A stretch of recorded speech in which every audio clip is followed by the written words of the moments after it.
playground. Hooray! Hey! It's my song! Let's sing it! It's gonna be fucking awesome! Come on! It's gonna be fucking awesome! You know the words! It's gonna be fucking awesome! That's it! Sing! It's gonna be fucking awesome! Yeah! Hey, everybody. How's it going? It's Jesse Blaze Snider with another awesome episode of the Coolest Geek Alive.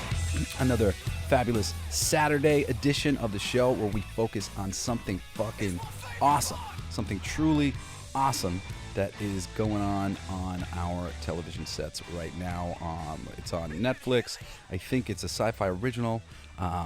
I've seen it on like Peacock. There's a third season that's actually going on right now, which I'm not caught up to, but I watched the first two seasons and I love the show. And I think the show is important, and it's so important, this thing. I was going to talk about it like afterwards, but I think I'm going to talk about it first and foremost, and that is disclosure. This show is disclosure. Down to the final episode of the second season where they intermix it with interviews from people discussing seeing UFOs. And I didn't look into this myself to see if it's true or not, but it seemed as though they got some actual people. There's a number of actual people who will show up in this show who are of note. And there is a scene where they go to a UFO convention. And as somebody who has spent the better part of like 10 years researching alien abductions before, I did that like, let's say, I concluded that there was definitely alien activity on planet Earth probably 10 years ago. So from like 2000, let's see. Yeah, from like 2000, maybe like 2006 to 2012 or whatever. I was an atheist. Okay, so I didn't believe in anything. I thought that dogma and religious dogma was like really fucking up the earth and stopping us from coming together. And I just wanted to see the planet come together. I was like very frustrated with all these religious people. I was like, fucking like, let's get it together. I was straight edge my entire life. I had massive anxiety and dealt with a lot of depression, and I didn't know until at 28. I decided to drink socially, and my brother at the time came to me and said that he thought that I should try marijuana, that it would be positive for me. It was very positive for me, and helped me realize that I was living with anxiety and that I didn't need to like be freaking out all the time like I was. And shortly after that, I did something that I had planned to do because Steve Jobs said that he would not have invented Apple computers if not for an LSD trip in college. So I took that very seriously. Steve Jobs was a hero of mine, and just the way he thought. I really respect people who think big picture and think outside the box and try to change the way we think and try to change the way the world goes, the way the world is. And I think Steve had a really major effect on that.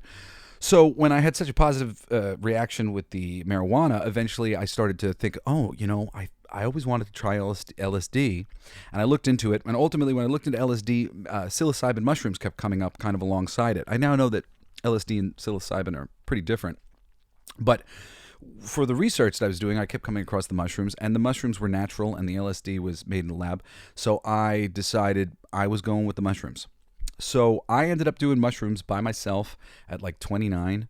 My family had gone away, and I set up the night for myself based on everything that I read, and just gave myself a lot of things to do, kind of thing. And I, meditated for some of the experience as well, and suffice to say, it was the single greatest experience of my life. Having not done any drugs or anything like that in my youth, and been using it recreationally, like to party or anything, I'm a kind of a serious guy. Like I know I'm all goofy and like, but like I take life very seriously, like too seriously sometimes. And I take like my work very seriously. And the mushrooms, they transformed me and my mind. They connected my left and right hemispheres of my brain like they do, and they made me realize how focused I was on difficulty and negativity, and that negativity and difficulty were like a small part of an infinitely wonderful world, a family that I loved deeply, but I was hung up on some things, and friends, but hung up on things. And, you know, it was this eye-opening experience to me as a person, and gave me gratitude. I mean, like weeks after this, I started getting tattooed, and my first tattoo says thank you. And I got that tattoo because when I did the mushrooms the first time, I really connected to my gratitude, and I was transformed by the love that I felt. But bigger than that, the next realization was, Jesse, you're a fool. There is a lot more going on planet Earth than you have ever given credit for. I kind of knew instinctively at that moment that I was living in a mind, that we were all one, we were all connected, and that I sensed for the first time things that I had never sensed before, things beyond what I knew, additional things. So this really changed me. I was always a researcher, and, you know, I'd be reading all the books of the insiders, whether it was in the food industry or the financial industry. I mean, just like I wanted to know what was really going on. You know, I saw that in every business that I was in, you'd get into the business thinking one thing of it, and then the actual execution of that business was like a fucking nightmare. Whether it's comic books, music, voiceovers. I've worked in so many different fields. I mean, and just like so much beyond that. I mean, because I did construction for 5 years working for my ex-father-in-law, and, you know, and just so many things along the way in addition to that. And I'm just somebody who really likes to know as much as there is to know about the things that I care about. And I care about life. I care about reality. I care about the government. I care about what's being done in our name. I care about America, American ideals, and like I care that we actually live up to what we're supposed to be, because I like the idea of what America represents. Freedom for the individual, you know? So I awakened with a new attitude. I was a skeptic. I literally had books on skepticism. Bullshit was one of my favorite shows by Penn and Teller's Bullshit. But I went back into researching things with a open mind. And the first thing I researched at the time was Bigfoot. And I remember I sat down like just ready to sort of like open my mind to all of these possibilities that I was closed to really give them a fair shake. And I was incredulous about it. You know, I didn't think that most of these things were going to turn out to have more than a grain of truth to them. I was not prepared for that. But the first thing I looked up was Bigfoot, because I said, if Bigfoot's real, then every Native American tribe in America should have a name for a Bigfoot. And guess what? They do. They do. There are so many fucking names for the damn Bigfoots. It's just hysterical to think that we are doubting the existence of the Bigfoot.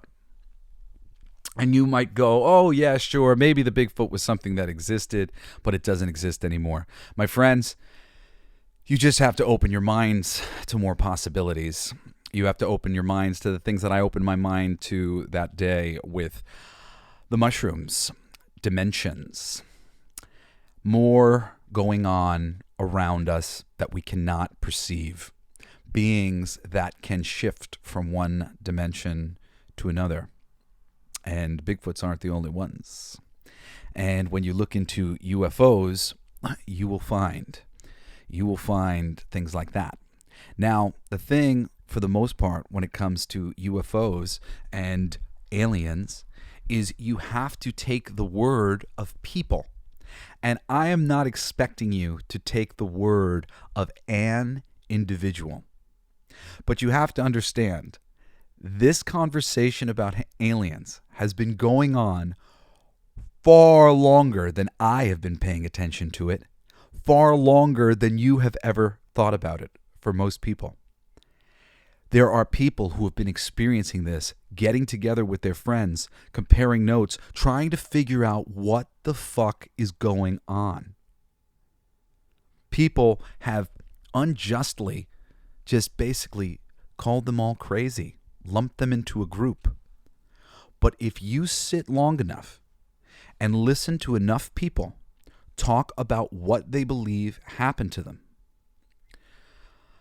not only will you hear some very convincing stories, but you will see consistent, glaring patterns and consistencies amongst people all over the world, of all varieties, men and women and children, Hispanics and blacks and whites, everybody.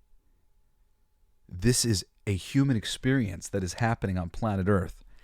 And American arrogance is keeping us from listening to our fellow man because they can't provide a video of their experience. And in so many of the experiences that you hear, especially when it comes to aliens in particular, they are literally the first thing that happens in their story is all the electronics go out. In Star Trek, there's something called the Prime Directive. The Prime Directive states that the higher-minded beings of the Federation of Planets do not wish to interfere with the free will and development of the people that they are observing. If those people aren't up to the level of consciousness that they have risen to, they don't force that upon those people. They allow those people to develop at their own pace. This is true in extraterrestrial circles. And, I'm not going to be able to point you to, go check out this or check, because I have just been looking at this subject for so long that I take it all with a grain of salt.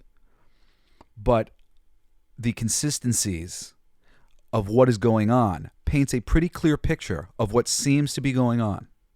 And maybe it's not, but it's pretty clear. And not with everybody. The freaking Russians have a book of aliens that they sent around. They literally sent around their country, basically asking anybody in Russia who had felt that they had met an alien, been abducted, whatever it is, to give all their stories. And they have a book of aliens. If you go online and start looking like the Russian book of aliens, and there are so many. So it's, to say that we have some really any idea about so many of them, it's insane. But things like the Greys, who have been abducting people in America for ages, and seems as though it was a deal that the government made with them in exchange for technology.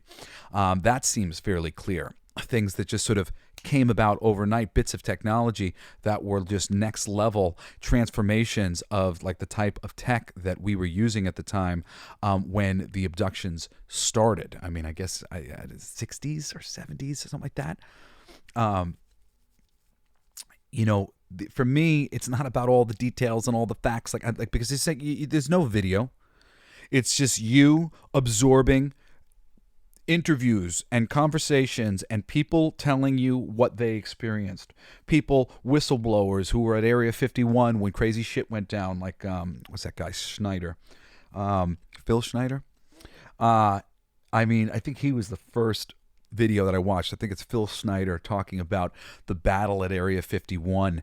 You listen to this man speak. He is clearly a very educated man. You look into him just a little bit and you see that he absolutely has a military background and so many other things. It's not just him, though. it's him, and then other sources, and then other sources, and then other sources, and then other sources. And a very similar picture is being painted by all these people, right? I mean, now you're living in a world where the government has been trying to tell you there are aliens. Granted, aliens is all wrong. They're not aliens. The Greys, there seems to be a decent, interesting case that they are like futuristic versions of humanity that fucked themselves up so badly they disconnected from the spiritual aspect of who they are, their souls, and they're trying to use our genetics to fix things. American Horror Story did a whole season of this that was loaded with fucking disclosure, actual information. And some of the information is just completely factual that you can look up, and then other pieces are whether it's the speculation or the rumor or whatever it is. But with the majority of these rumors and speculations, it's not just one person. It's not just one thing.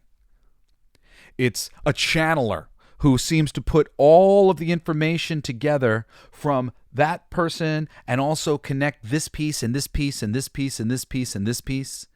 And a channeler who has also gotten other information that I can see is spiritually aligned with Hermeticism and his deep wisdom from the other side, the infinite consciousness. I am a writer. I have been writing, I've written 1,000 songs in the past decade because they come out of me as inspirations, fully formed, without me having to do much writing at all. Ideas are in the atmosphere, and we can tune into them because we're all one. We're part of this gigantic consciousness.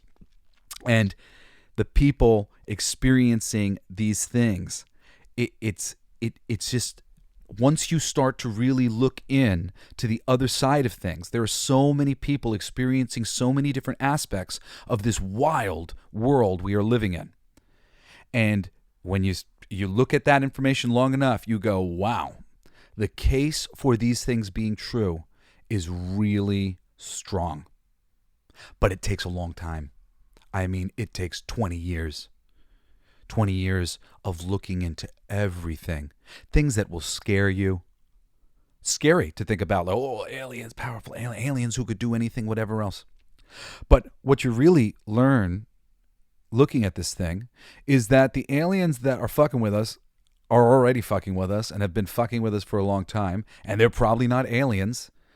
They're just either dimensional beings or they are here. They're from here. They're from underground. They're from under the water. They've been living here this whole time. We just haven't known. Or possibly they're from the future. Maybe there are some who are the aliens the way we would think, who have literally traveled from point A in that galaxy across the galaxy. But it doesn't make any sense. Dimensional beings just, cut time and space, and then there they are. It's a much different universe than we have any idea about. Now, disclosure is really important, and conversations within the disclosure community have been going on for a very long time, and it seems that a consensus has been reached, at least in terms of the powerful military industrial complex who is involved with this shit. And that is that they are going to disclose to us that there are aliens, but they're going to use the aliens as an existential threat to control us. Unite us in our minds in the way that they want to unite us in our minds on behalf, we better do something about the aliens. But look, the ones that are fucking with us already are, and we don't know. And the ones that aren't fucking with us and aren't just coming out and taking over the world in the way that they're going to basically suggest is possible. And sure, it's possible, but they wouldn't do that because of the Prime Directive. Because the ones who are here disarming nuclear weapons, and oh boy, look into alien UFOs disarming nuclear weapons. I have it on reasonable authority that there are none anymore. And it feels right to me. It makes sense to me that there are no functioning nuclear warheads on planet Earth because they disarmed them all. Apparently, UFO activity increased on planet Earth hugely when we set off those bombs at Nagasaki and Hiroshima. because we didn't do damage to just planet Earth. The nuclear bomb detonates across dimensions. So we did terrible harm to reality. And we're not allowed to do that anymore. They're stopping that from happening. So I've come to believe that because I've read enough and seen enough and see enough proof of that. So I feel pretty good about that. I don't worry about aliens at all in any way, shape, or form. I mean, I do, in awareness that there are there. I mean, this stuff going on with the Greys, and basically, I won't out anybody, but I'll say I have people who are very close to me, who have been being abducted their entire lives, and have seen aliens, multiple people within a family, because that's what happens, and found aliens going through their underwear drawers. Why? Because women pass eggs every month, and they're looking at our reproductive cycle. They're doing experiments with these people that they have relationships with against their will, abducting them so that they can try to benefit from our functional reproductive systems. Granted, our reproductive systems are going down and down and down and down and down and down and down. You want to know or have the best evidence that something is rotten in Denmark on planet Earth, that something purposeful is happening? Look at the fertility rates on planet Earth. It's awful. There are things going on this planet that we know nothing about. And it's really time for us to open our eyes, wake ourselves up. But we don't want this disclosure that they're giving us in most films and television shows. I happen to really like Resident Alien because it is disclosure and it's a bit different. Comedy is a tool for healing, showing dimensional beings, alien beings as scary people who want to destroy the world. That doesn't create a good atmosphere of meeting beings like this. Creates fear and distrust. So when the military's like, let's make, we're going to tell them all about the aliens, but we're also going to, show them how dangerous the aliens are. No, that's not right. That's not good for me.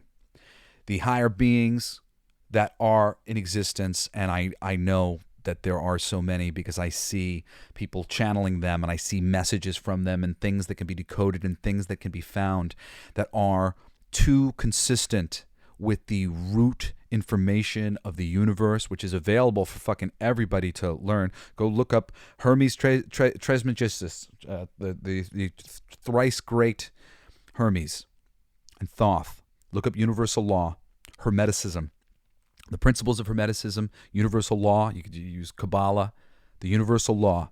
That's it. It doesn't matter about the dogma and the shit that's written. Read the laws of the universe. And you will see, one, that, of course, it leaves things open to other dimensions and all these things. And, of course, quantum physics proves all this shit. We're living in a hologram. Tiny little molecules with infinite space in between them, all held together by love or magnetism. It's a different world than we think we're in. It's not this solid thing. And these higher beings, they want us to come to love. They want us to raise our vibration, all these things. So I believe in disclosure. I believe in good disclosure. I want to see positive disclosure when it comes to aliens and dimensional beings, because we need to reprogram society and get rid of all this fear that we have around these aliens. The majority of these beings are powerful and gentle and are politely staying out of our affairs so as not to affect our free will. We're supposed to find our way out of the quagmire. We are supposed to learn this dimension here of Earth. This is a school. This is a school for souls. That's what you learn when you dig into these things, when you dig into past lives and reincarnation, and it's all tied together. The friggin' Greys and them coming to abduct these people and whatnot, it all ties into reincarnation and past lives. It's all one thing. and it takes a long time of digging into it before you will begin to start to feel like you have any sort of handle on anything. But, if you're like me and you're interested, you just go and you just take it a thing at a time. You read about this and you file that in the back of your mind of like, well, that's pretty interesting and crazy what that guy just said. I wonder if that's true. He seems to think so. And then you continue on, and then 5 years later you see somebody else and they're saying something very similar to that other guy said, and you go, remember that guy? He said the same kind of thing. That's crazy. That's two people saying that thing. A few more years go by, then you see it a third time. And then you start to see it everywhere. Because you start to realize the actual structure of the universe, what's actually going on here on planet Earth, how easy it is to control the narrative, the conversation. It's silly. So I say to you all, from my perspective, and I have spent a very long time digging into it, aliens or dimensional beings or ancient higher beings or lower beings that have lived here forever in secrecy to us is absolutely real. Beyond plausible, real. And I would be a fool to deny the personal experiences that I've heard from friends, from family, from ayahuasca experiences, so many different things. It's definitive. And the medicine for dealing with this, I think the best, is comedy. A non-scary version of the thing. Granted, by the second season, they really intensify a couple different pieces, and they, it flirts with all sorts of aliens being bad. But ultimately, it's about an alien played by ALAN TUDYK, who's fucking incredible. I'll talk about him in a second. Who is bad, but basically crash lands on Earth and has to stay here for a little while. And by transforming himself into one of us, begins to become more like us and begins to understand us better. And that's awesome. That is the type of stories we need. ALAN TUDYK is just fucking incredible. I was talking about him last week because of we were talking about Tucker and Dale versus Evil, which is just a great movie. If you haven't seen that one, check it out. TUDYK plays K2SO in Rogue One, which I fucking love K2SO in Rogue One. He's like really well known for Firefly, which I never got into Firefly. I don't know why I didn't like it. I tried to go see the movie first, and I literally walked out. I was like, oh, this movie thinks it's pretty awesome, but I don't like it. And I never watched the show, so I don't know him from there, but I know him from tons of movies. I, Robot, A Knight's Tale. He does tons of voices, American Dad and Wish and Spider-Man 2 and Harley Quinn and Transformers Earthspark. I mean, he's in like everything lately. Praise Petey. He's Mr. Darling in Peter Pan and Wendy, if you saw that one. He's the narrator in Strange World recently.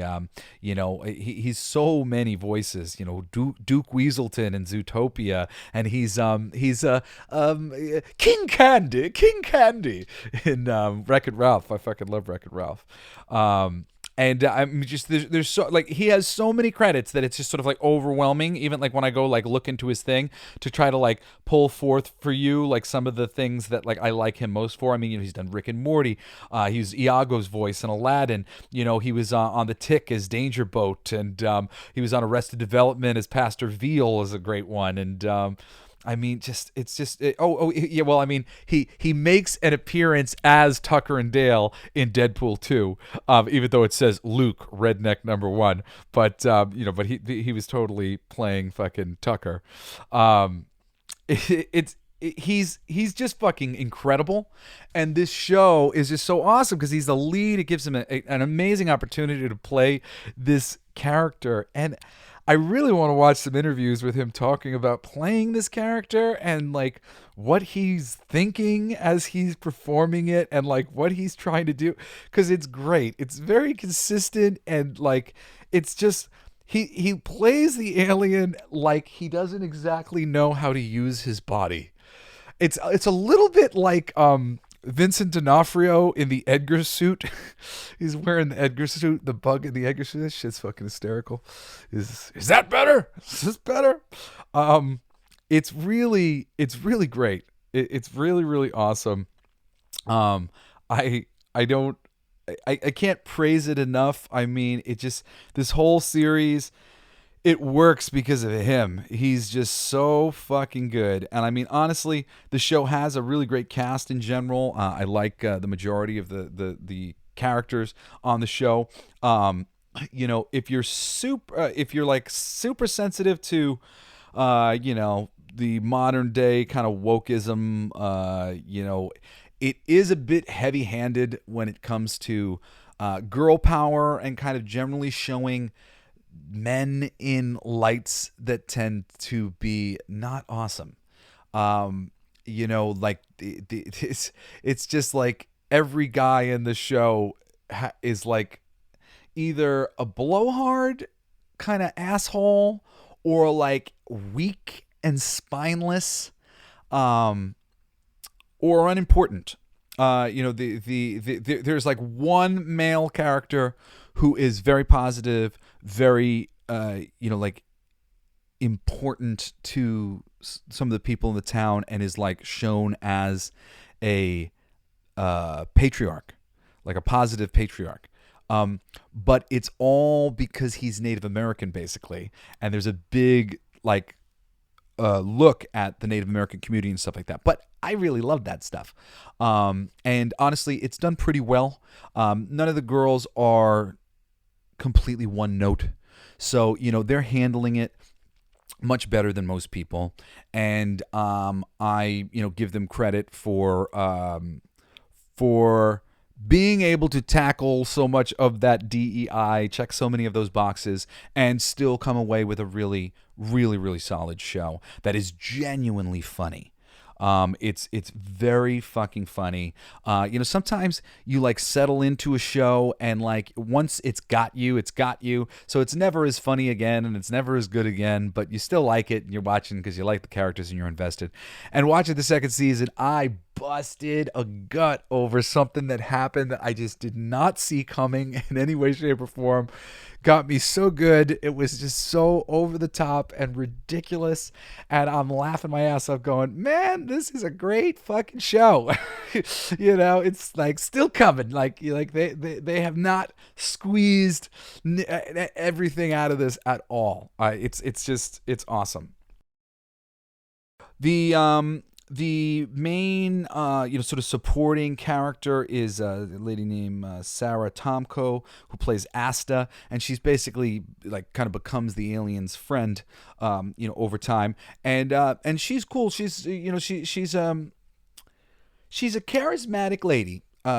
She's you can't help but like her and sort of believe that she fills this role in the town, sort of as a linchpin to a number of different relationships, and she's dealing with some really real trauma from basically getting pregnant when she was a teenager and giving up the baby for adoption, and that child living in her town and her knowing the child, but the child not knowing who she is. And all of this is great dramatic stuff, and watching her try to navigate is awesome. Her best friend, and just kind of a wild card character that you're so glad is there. I mean, because the show is really about humanity, and it's about Alan Tudyk's alien, going into humanity and being affected by it. I think everybody's affected by humanity. Everybody's affected by feelings and seeing how things affect people. And, when an alien comes to town and really gets to know some complex people, it's awesome, So it's played by Alice Wetterland. It's Darcy Bloom, and she's like a former Olympian skier, and she's just like really kind of outgoing bartender in the town, and she's a great character. And her story, through the thing, it's like, and it's interesting because like, she's like just like demonstrates, the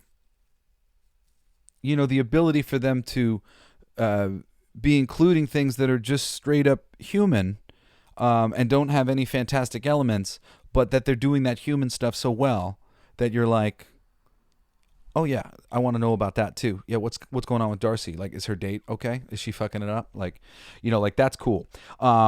Corey Reynolds plays Sheriff Mike. He's a fun character with some interesting quirks, and basically he's just a real blowhard and a little bit blind to what he does sometimes, but he's got a interesting kind of sweet and tragic backstory. And then you got the mayor and his wife, and their relationship is very interesting, and the mayor's a sweet guy who's like trying to do the right thing but feels like a fuck up, and their kid, who is the only kid in town who can see the alien, so he gets like involved in all the things that are going on because of that. And then one of my favorite characters is the deputy, Elizabeth Bowen, who is just cool and quirky, and just she's a really good detective, but she doesn't really get the respect she deserves. And there's a whole bunch of really cool things. There's a whole thing with like they see the I don't want to turn anybody off to the show by just pointing out this one thing. It's really a good show. And it makes sense for Darcy and the girls to do it, because they are kind of girl powery, and they've got that thing going. So, it fits within the narrative, but there's like a bit of them finding out that like the women in town are being paid less than the men, and doing this real big like push to like get equal pay for Elizabeth Bowen, the deputy sheriff. It's cute, like some of it's a little cringy when like it's just a little bit ham-fisted a couple times. There's a best friend to the kid who can see the alien, and she's this little Muslim girl who's basically like a Karen, and she just says a couple things like outright to the boy that for me are just a bit sexist, and like I never saw like girls and boys. Like I get along really good with girls. I go along fine with lots of guys too. I mean, like people are people. I kind of judge people as individuals and not as boys or girls. So when I see stuff like that, it really makes me cringe. Like I hate it when comedians are like, white people be like this, black people be like this, men are like this, women are like that. Like I fucking hate that shit. It's one thing when you're like relationships and you start talking about things that happen in relationships, but when you talk about like women or men, like I'm like, that's not fair. It goes both ways. Like people are complex. So that stuff bothers me a little bit, but the show's so good, it really is no big deal. The main character, or the supporting the friend, the Native American friend, her kind of dad. I don't know. I feel like I missed something. I thought he was her dad, and then I think I came to find out that like he was like her adopted dad. He's great. He's like just everything a good father figure should be, and cool, and gives trust to his daughter or his surrogate daughter. Really cool stuff. But then even like little characters like Diana Bang plays Nurse Ellen, and she's like really one note in the beginning of the season of the first season, and in the second season they just decided to like expand her one noteness, and like they just expanded it in the way that she was one note already, and it's great. I don't want to like spoil it because she just becomes like this great joke amongst everybody of what a fucking piece of work she is in her own weird ways. So she's very funny. There's a couple characters who like I don't love. The dude who plays there's two characters who play like agents, or actually there's the whole division of people who play agents. The leader of the agents is played by Linda Hamilton, and oh my god, she is awful. Every time she's on screen I just cringe. I hate it. I really hate her as the character. I think this is hate it. It's like I'm like embarrassed for her. I don't know why. Really don't like her performance at all. And then there's a dude, there's like a guy and a girl who are these agents, and the lady who plays the agent, she's like evil.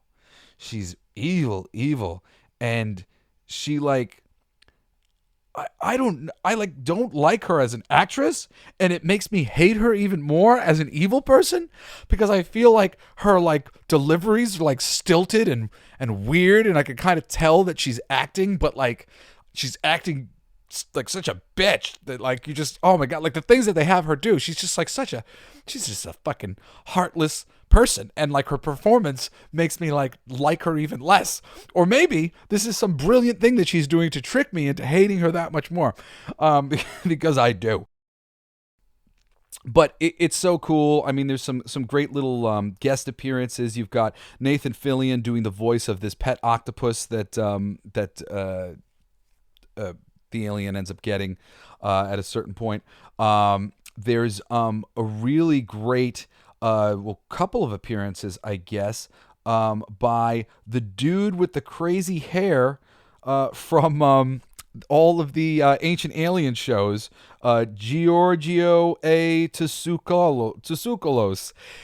He's at the alien convention doing a show. He ends up getting rescued at an alien facility, and he's not a great actor, but he does the best job that he can. But it was very cool seeing him in there. Like I said, this show is filled with actual information. They like go through a shitload of things at the alien convention, and they're talking about different species of aliens, and they weren't just making things up.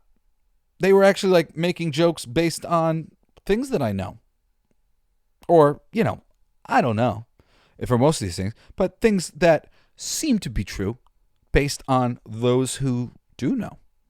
And I've spent years digging into people who were having those type of experiences. I only like listen to that stuff occasionally now, like when, occasionally I'll get like some sort of larger update from some, blog, somebody who is paying attention to every little thing. But man, I spent a long time, and like, it was funny when things would come up, and my friend Michael's watching the show too, and I would be like, that's true. That's true. That's not exactly true. That's really, apparently it's XYZ. So I mean, there are some things, there are some distortions or whatever, but there's a lot of freaking actual disclosure there. Also, a nice appearance from George Takei in season 2, voicing a character. I'm trying not to like spoil anything because I want you guys to go and watch and enjoy this show, because it really is worth your time. The characters, are all interesting, and the stories are interesting and fun and funny, and really just like, it's just anchored by ALAN TUDYK, who just is delivering just such a great performance and a great character. When you can get somebody who you don't think of as human and you can watch their humanity grow, I just think that's the best. And for these 2 seasons of Resident Evil Resident Alien, which I've watched them in like the past 3 weeks. I got through it super fast because I was like, oh man, this is awesome, and I'm going to totally do a show on it. It's great. It's great. It's great. It's great. It's fresh. I was looking at it for a minute. I kept going, ooh, ALAN TUDYK, and doing like Alien. I love him. Maybe it's good. And I'm so glad to tell you, it's good. It's fucking good, man. It was really, really good. Go out and watch it yourself. You will not be disappointed. Anyway, that's all I got for today, my fellow Coolest Geeks. You can join me on Monday nights where I do my music show, All Your Favorite Bands Suck, every Monday night. If you're a music fan like me, I just do a feature on a band that I love that I think deserves more mainstream attention and more respect. They should be on the top bands of all time list. I just did My Father this past Monday, D. Snider and Twisted Sister. Done tons more before that this weekend. This Monday I think I'm doing Rancid or Tenacious D, one of them. We'll see. Anyway, I love you guys so much. Please do write me. You can write me at jesseblaze@jessesnider.com. You can follow me on Twitter. You can hit me up on the Twitters. I am Coolest Geek JBS. And seriously, I love you all so much. I really enjoy hearing from you. And anyway, thank you for listening to my show. I hope you'll join me again next Saturday and this coming Wednesday for another fucking ass-kicking episode of the Coolest Geek Alive!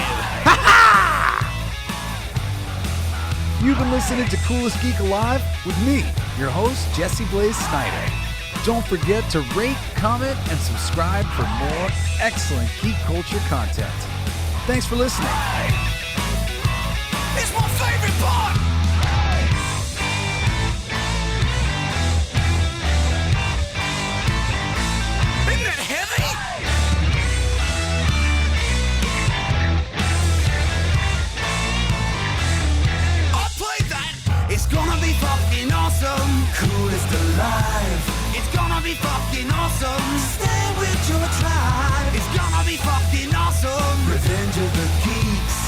gonna be fucking awesome. Week after weeks, it's gonna be fucking awesome. Laughing with you, it's gonna be fucking awesome. And crying sometimes too. It's gonna be fucking awesome. Spelling it out, it's gonna be fucking awesome. Making you shout.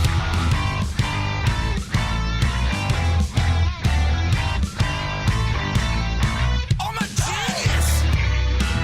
I got lyrics coming out me bum for days.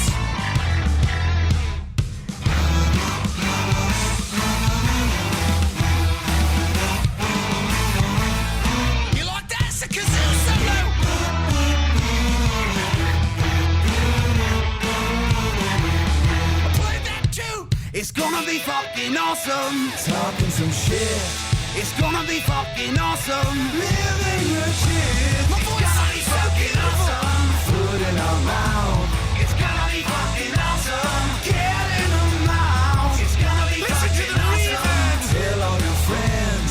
It's gonna be fucking awesome. Call right or text. It's gonna be fucking awesome. Raising the bar. It's gonna be fucking awesome. Straight to the stars. It's gonna be fucking awesome. It's starting soon. Straight to the top. Passing the moon. It's gonna be fucking awesome. On with the show. It's gonna be fucking awesome. Ready, set, go. It's gonna be fucking awesome. Fucking awesome. It's gonna be fucking awesome. Just wait. You'll see. You'll all see. The podcast playground.